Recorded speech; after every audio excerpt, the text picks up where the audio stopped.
Nas próximas 3 semanas você vai embarcar por uma viagem pelo universo do fantástico no cinema. E para começar você vai conhecer um pouco da história e das influências do gênero. Não saia daí!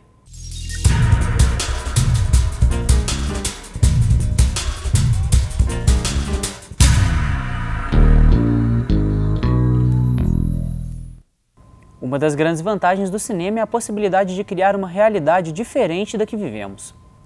E é este novo mundo que nós chamamos de fantástico. Tradicionalmente a gente tem duas grandes correntes, duas grandes escolas, duas grandes matrizes na história do cinema. Como a gente sabe, o cinema tem como fundadores os irmãos Lumière, que junto com o cinema de alguma maneira também funda uma certa tradição realista, né?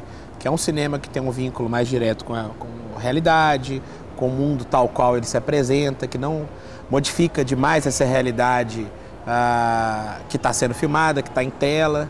E o Méliès, Georges Méliès, um pouco depois dos Lumière, logo 2 anos, enfim, pouquíssimo tempo depois, começa com uma produção bastante diferente, assim, já muito vinculada ao que a gente pode chamar de fantasia, ao fantástico, alguma coisa que não é passível de ser vista, que não é possível acontecer, personagens que não existem no mundo concreto, então, bruxa, demônio, até segunda ordem não existem, né? Então, e o Méliès dá essa guinada para o fantástico, né? Tanto do ponto de vista da temática, tanto do ponto de vista também dos efeitos especiais. O Méliès começa a fazer um cinema onde coisas que não são possíveis de serem vistas no nosso cotidiano, na nossa percepção sensível, passam a ser possíveis na tela. Então os efeitos especiais e visuais começam a fazer parte. O Méliès começa a filmar em estúdio, começa a usar figurino, cenário, tudo isso para construir um cinema inteiramente ou bastante diferente daquele cinema que os Lumière tinham colocado. Isso sem prejuízo para nenhum dos lados, são apenas perspectivas diferentes. Inclusive o Méliès teve a vontade de fazer cinema numa sessão dos Lumière, como a história do cinema consagra. E o Méliès acaba sendo o pai, um dos pais, talvez dos verdadeiros pilares do cinema ficcional, né? Ele é referência, por exemplo, para o terror, que vai ser um gênero depois, para a ficção científica, com um clássico absoluto, né? Que é o Viagem à Lua, de 1902, que é um filme importantíssimo para o que vai se tornar ficção científica. Quer dizer, um monte de coisa vai brotar e ter o Méliès como paradigma. Por exemplo, a ficção científica tem como primeiro filme referencial Viagem à Lua. E depois tem algumas outras coisas, mas no final dos anos 20 você tem o segundo grande referencial, que é o Metrópolis, do Fritz Lang, já no expressionismo, né, alemão. Aliás, assim, antes de falar do expressionismo, é legal falar que na década de 20 a gente tem alguns pilares importantes para o que a gente vai chamar do cinema ficcional, o cinema fantástico, o cinema que vai fazer um certo investimento no desconhecido, ou então na fantasia, ou então na mágica, né? Tanto para o terror quanto para a ficção científica.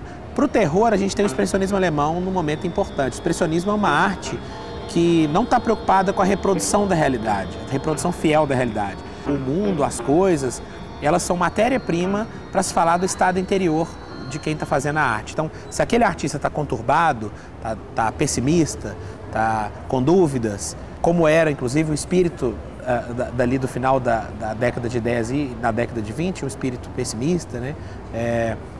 Final da Primeira Guerra Mundial, né? Estou falando um pouco sobre o espírito expressionista e por que ele gera uma estética tão fantástica, tão distorcida, tão sombria, tão tortuosa. E essa estética vai ser a origem visual do terror, né? Do gênero que vai ser chamado de terror. Então, você tem um artista, um indivíduo na Europa nesse momento, que não pode se valer nem do sagrado, digamos, nem de Deus, nem do paradigma teológico e nem da razão. Então, se falhou um pilar, falhou o outro pilar, e aí, para onde a gente vai? Sobra a hipnose, inclusive é o tema do Gabinete do Dr. Caligari, que é um filme central aí para o expressionismo alemão, também para o gênero de terror. Então, o fantástico vem muito disso também, né? Vem muito da nossa impossibilidade de responder ou de lidar com questões que se colocam e a gente acaba criando e recriando de diversas maneiras diferentes. O expressionismo alemão foi um dos pais do cinema de horror e talvez uma das maiores manifestações do fantástico na sétima arte. Olha como o expressionismo é importante. Filmes que lidam com monstros, criaturas que não são, né, que não existem no mundo tal qual, que é as que a gente cria, projeta, né? O Golem, por exemplo, o Metrópolis do Fritz Lang. Então, o Golem para o cinema de monstros, o Metrópolis para o cinema de ficção científica, o Gabinete do Dr. Caligari para o cinema de terror. Você tem matrizes importantíssimas nesse período da década de 20.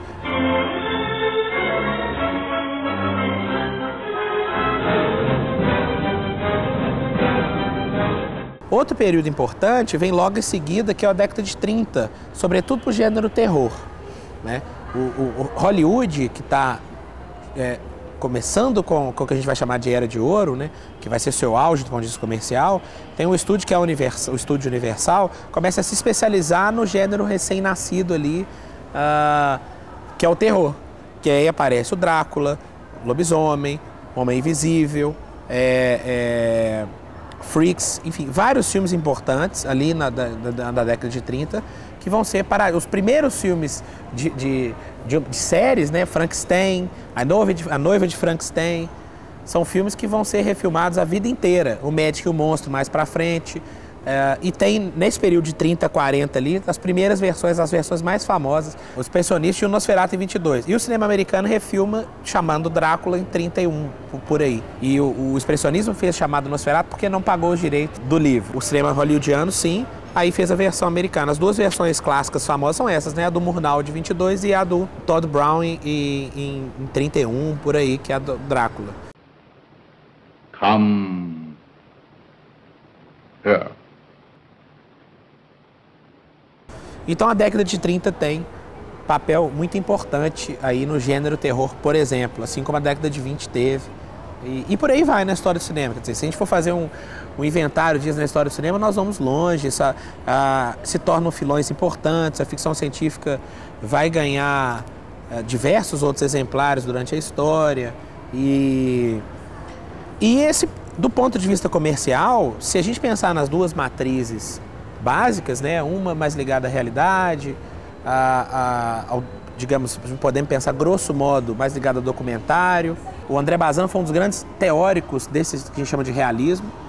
E esse cinema, ele não tem um resultado comercial, do ponto de vista industrial, tão bom quanto o cinema, por exemplo, de terror, o cinema que cria personagens monstros, Drácula, Frankenstein. O cinema, quando foi se tornando importante, lucrativo, grandioso, começou a adaptar tudo quanto é fábula, tudo quanto é obra ficcional. E a gente sabe que essa ideia do fantástico, isso vem, né, desde a Grécia, até antes da Grécia, Odisseia e Ilíada, passando por uma série de... A gente está falando do Drácula, que é um livro anterior ao cinema.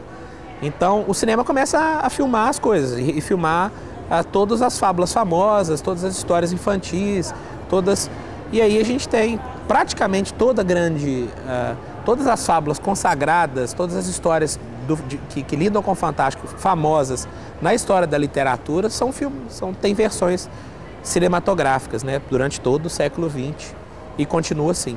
Ao falar de cinema e falar de fantástico, a gente não pode deixar de falar da animação, né? Assim, a animação, que é um lugar por excelência desse tipo de cinema que recria a partir de uma série de símbolos do inconsciente coletivo, algumas projeções nossas. Então você tem o Walt Disney, toda a tradição do Disney, e todos os filmes que a gente está cansado de assistir, né? Mickey, Pequena Sereia, Dumbo, Fantasia, né? Fantasia é um clássico de 41, é um filme que as pessoas nem sabem que é de 41, dada a beleza dele, né? A plástica. E o Méliès, inclusive, é também o stop motion, começa no Méliès, que é uma técnica que a animação vai usar muito. A animação é o lugar da fantasia por excelência, né, digamos assim. Não é apenas isso, eu não estou restringindo a animação a isso, mas a própria ideia da animação, você está fazendo algo que não é o mundo, você está reconstruindo simbolicamente o mundo a partir de personagens e de um universo criado num desenho, né? Então é claro que isso já tem um componente de falso, bem com aspas aí, na animação. E a animação conta as histórias, por exemplo, a gente está falando de histórias que o cinema adapta, Alice no País das Maravilhas, Fantástica Fábrica de Chocolate e por aí vai. Hurry up, Violet! This way, Grandpa.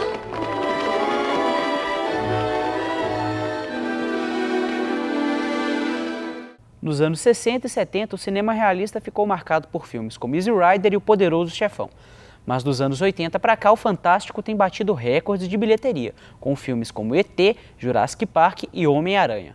Só para também citar mais exemplos importantes, os super-heróis, né, que vieram, é uma outra forma que o cinema começa a adaptar, por exemplo, dos quadrinhos. Então vem Batman, Homem-Aranha, enfim, e isso é infinitamente. Hoje em dia é um filão bastante forte, porque há muito tempo que a gente está trabalhando com Wolverine, e o cinema é cíclico, né? Quando de alguma maneira esses personagens ou esse tipo de filme vindo, por exemplo, dos quadrinhos começar a não ter um resultado tão interessante, pode-se, porventura, passar para um outro paradigma, igual já foi.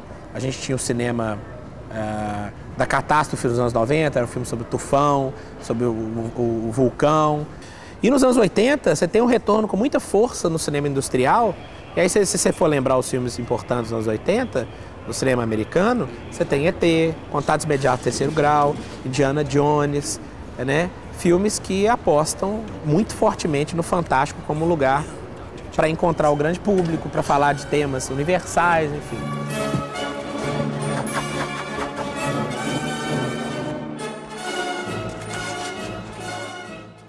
O expressionismo e também o filme noir, né, que é uma espécie de filho americano do expressionismo, são dois movimentos muito ligados, né, tem suas peculiaridades, mas também tem suas ligações. Eles influenciam muito o cinema industrial americano, porque o cinema industrial gosta muito de criar uma aparente ambiguidade, né? Essa coisa de... O Batman é um personagem que tem essa história do bem e do mal encerrados no mesmo personagem, uma figura que vem da escuridão, né? O cavaleiro da escuridão. Então, é natural que retomar o expressionismo do ponto de vista da sombra, do claro e escuro, desse personagem que fica nessa ambiguidade aí. O Batman, afinal de contas, é um herói ou é um vilão? Ele tem um lado sombrio, como é que funciona? Então, é quase natural retomar o expressionismo. Enfim, se fica bom, se fica ruim, se usa bem ou se usa mal, fica para o gosto do analista ou do público. Mas se você pegar recentemente, você vai lembrar, por exemplo, do Sin City, que também que é um filme que traz o expressionismo, traz no filme noir. O cinema industrial norte-americano gosta muito se apropria muito e também outros cinemas que não apenas o cinema puramente industrial. Por exemplo, o cineasta Tim Burton é um cineasta que trabalha o tempo todo com o expressionismo alemão. No Alice, no Eduardo Mão de Tesoura, em quase todos os seus filmes, na verdade. Goodbye.